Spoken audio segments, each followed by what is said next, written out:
fez cinema nos Estados Unidos e sempre com muito sucesso, mas muito sucesso mesmo. Ela era uma atriz, aliás, a Sônia Braga era uma grande atriz, né? E fez muito sucesso, era muito popular.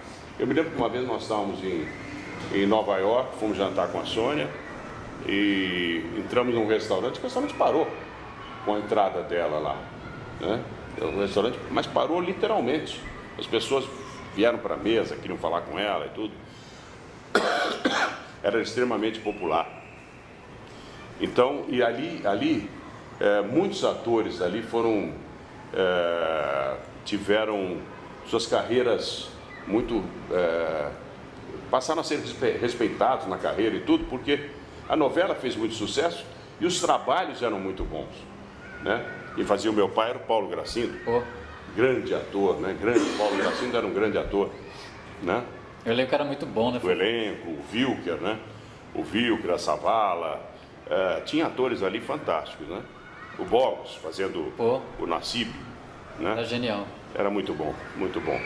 Jorge Amado falou para ele que o Tonico Bastos dele era melhor do que o que ele escreveu.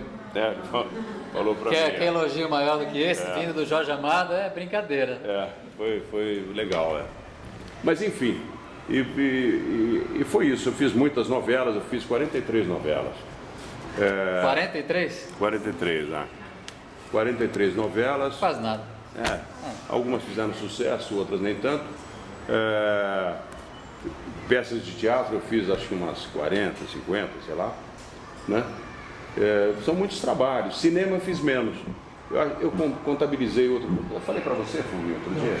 Acho que eu fiz uns 8 ou 10 filmes, mas importantes na realidade foram 2 ou 3 só. Os outros eu fiz participação, uma coisa bem menos importante. Cinema, né? Mas acabei ganhando um prêmio até, um filme que eu fiz, né? Porque era Cabeça Prêmio? Cabeça Prêmio, né? No Festival do Rio de Janeiro. Enfim, fiz menos. A carreira é isso, né? Você vai fazendo, vai... A gente também tem que ganhar o nosso dinheiro, né? Porque senão não tem jeito, né? Tem que... profissional também está acima de tudo. Você tem que ser... Você também pensa em ganhar o seu dinheiro, porque tem que viver. Se você quer se dedicar para valer a carreira e viver dela, você tem que se atirar de cabeça mesmo para valer, né? É isso. Mas e aí? Vou abrir perguntas aí, vamos lá. Quem quiser perguntar, olha lá. Fúlio, eu queria perguntar para você que assim, você acompanhou uma geração de atores, está vindo outras gerações de atores, né? De atores mais novos. Eu queria saber se, na sua visão, o que você percebe de diferente da sua geração desses atores que estão vindo? Você percebe que os atores estão vindo mais preguiçosos, mais estudiosos? Você consegue perceber? Não, eu acho, sabe, Cauê, eu acho o seguinte, que a nossa geração era uma geração muito, profissionalmente falando, era muito séria, porque isso nos foi, de uma certa forma, nos foi colocado por alguns diretores italianos que vieram para o TBC e que trouxeram toda uma filosofia de trabalho, de experiências que eles tinham lá na Itália e tudo, né? E era na época do TBC. Então, de uma certa forma, essa coisa mais profissional, mais focada mesmo no trabalho, tudo foi uma coisa que eles trouxeram. Não que os diretores brasileiros não tivessem, mas eles vieram com uma nova forma de se fazer teatro e que era uma coisa muito, muito nova na época. Foi quase que uma revolução no teatro de São Paulo, quando foi o negócio do TBC. Aí o Zimbinski veio também e também trouxe modernizou de uma certa forma o teatro, tudo. Então a gente teve um pouco essa influência, que foi uma influência muito forte, né? A partir disso, é claro que as gerações elas vão se renovando, né? Vão aparecendo os novos atores e vão criando novos hábitos. Hoje em dia os atores, por exemplo, encontram um mercado que nós não tínhamos naquela época, um campo de trabalho que nós não tínhamos. Nós tínhamos a televisão que tinha começado em 1950, né? precariamente, não tinha nem VT, né? Era preto e branco, não tinha VT, ninguém sabia como é que era a televisão direito e tal, as câmeras eram imensas e tal. E aí, essas novas gerações, elas foram evoluindo junto com a tecnologia, né? Então elas foram encontrando novos recursos tecnológicos, como o VT, HD e não sei mais o que e tal. E hoje é o que nós temos com grande perfeição tecnológica. Claro que o elemento humano, ele foi até onde podia ir. E agora ele quase que serve, hoje em dia, o ator, ele serve muito a todo um processo tecnológico, tudo, que é muito importante, né? Mas o trabalho do ator, não que tenha ficado minimizado, porque o trabalho do ator é sempre importante. Mas hoje, por exemplo, você consegue fazer de alguém que não seja lá, não tem um grande talento, consegue fazer alguma coisa. Naquela época não, naquela época nós éramos exigidos porque não havia outro jeito. Se você não fizesse bem feito, se você não soubesse o que você estava fazendo com muito talento, com muita competência, você não aparecia, né? Então você tinha que aprender para valer, e se você não tivesse talento para isso, você dançava. Hoje não, hoje você tem um campo bacana e tal, aqueles que têm talento, aqueles que são mais competentes mesmo, esses aparecem, vão aparecer. Mas hoje é um campo muito vasto, muito aberto, né? Para muita gente. Então aqueles que têm talento, que têm uma vontade de fazer, que são aplicados, isso é fundamental, esses vão aparecer de qualquer forma, com certeza. Né? Agora, a mudança, qual seria a mudança que você diz de técnica? Comportamento, talvez, informação, técnica, ler menos, é isso que você quer saber? Assim, na tua geração mesmo, atores disciplinados, não sei, e aí essa geração parece que vem, como é tudo muito rápido, como a informação é diferente, o tempo é diferente, eu percebo que existe até uma maneira de atuar diferente.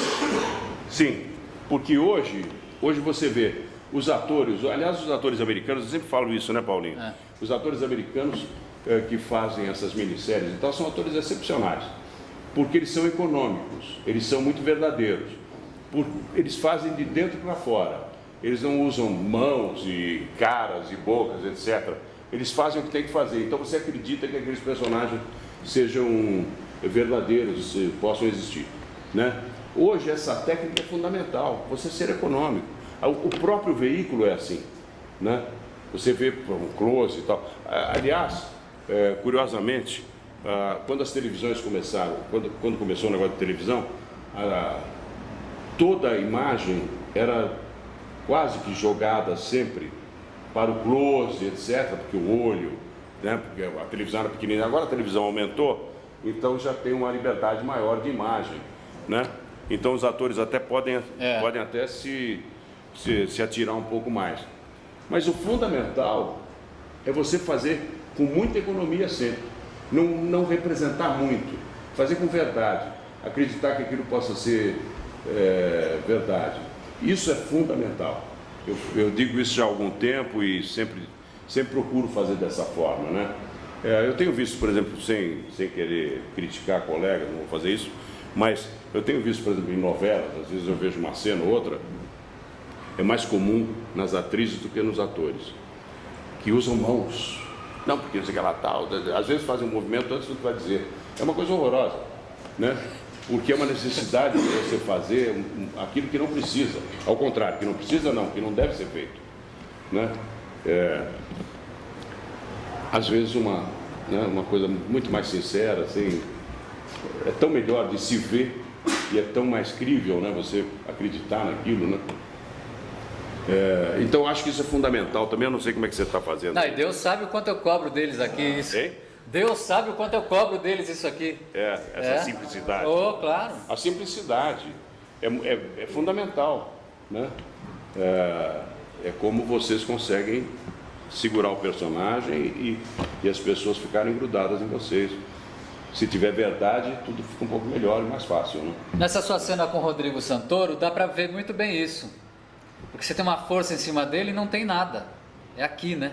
É aqui, né? Sem fazer nada. Sem fazer nada. Sem fazer nada, isso é fundamental. É. Quer dizer, sem fazer nada, não é que você não vai fazer absolutamente Do nada. sofá lá de cá. É sem usar de outros recursos que não a verdade. É. Né? Isso é fundamental. Mais perguntas? Aqui, ó. Oi. Eu quero saber do começo, na verdade. Você entrou na TV Tupi em 55, né? É. Me corrija se eu estiver errado. Você tinha mais ou menos uns 16 anos naquela época.